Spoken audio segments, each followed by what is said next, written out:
Did you know It's that? called Eddie Murphy Raw, and this is the movie I've been waiting for ever since I heard about it, just after I saw and was disappointed by Beverly Hills Cop 2, because that was Eddie Murphy as a wind-up action toy. But Eddie Murphy Raw is Murphy as Murphy in concert with the rawest of language, and he's never been funnier. For example, he names names at the beginning of his concert, putting down hilariously Michael Jackson, and then he puts down Bill Cosby, even worse than Roger just did a while back, who Murphy tells us, Bill Cosby that is, Bill Cosby called Eddie Murphy one day and told him to clean up his stage act. And I ran in the house all excited to talk to Bill and picked up the telephone, and Bill got raw on me. I was like, hello, Mr. Cosby? And you hear, I would like to talk to you about some of the things that you do in your show.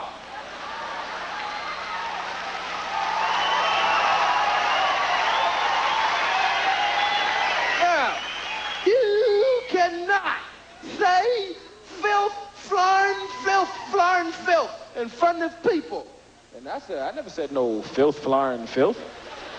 He says, you know what I'm talking about. I can't use the type of language that you use, but you know what I mean when I say filth, flarn, filth. And I said, I never said no filth, flarn, filth, and I don't know what you're talking about. I'm offended that you called you.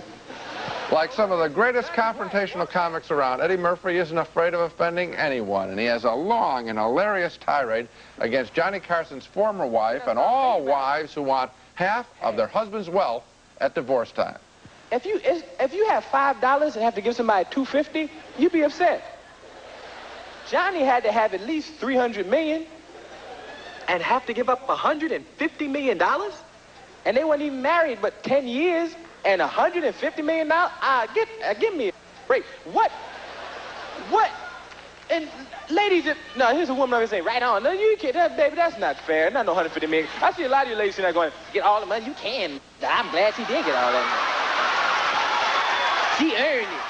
She earned it. That you damn right. She was married to him. She deserved that money. Get the out of my face with that bull. No. Stop it. There's not a lot more that we could show you of Eddie Murphy Raw without you hearing more bleeps than words. He's foul, but very funny, talking in brutally honest comedic terms about sex and marriage. The concert tails off at the end somewhat with a tired bit about how badly white people dance. Most of us know that.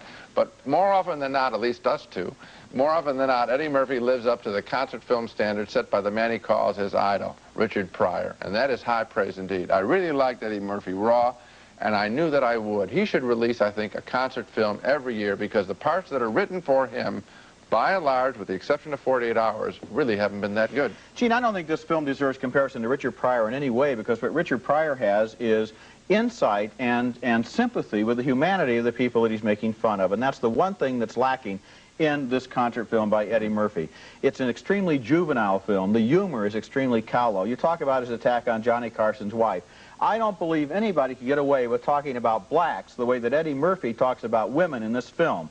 On the basis of what he says in this film and the way he uses the key four-letter word as a club, this movie hates and despises and puts down and rejects women and sees them only in terms of their sexual function. Not at all. Yes, not at all. it does. No, let me answer. Yes, let me answer, because the film comes around and goes right back and throws it back at men. Yes, it is more loaded against women than it is against men, but Roger, where is your sense of humor? It doesn't. The man is it not. Doesn't the man come is around not. and throw it at men either. Yes, it does. Sees everybody in terms of what takes place right between their belt and their knees. That's the only part of the human being that he's interested in. He doesn't have any interest at all in their personalities, in their problems, in their humanity. One of their problems is bathroom humor, Gene. And it's very funny. Humor. It's very funny. It's not that. If you think it's funny, then maybe you need to grow up along with Eddie Murphy. Oh, Roger, you can both go to Richard Pryor and learn how to be a little more mature. No, let me tell you, it is very, very funny. Oddly, people who haven't seen this film are going to agree, gee, Roger's right, it should be clean, it should be clean. No, I didn't say it should be audience. clean. I'm not playing to the audience, and I'm not saying it should be clean. I have nothing against four-letter language. I love it when Richard Pryor uses it. Richard Pryor uses it as poetry. Eddie Murphy uses it as a bludgeon. Okay, I disagree with you. I think Richard Pryor is a genius. I think Eddie Murphy is getting there.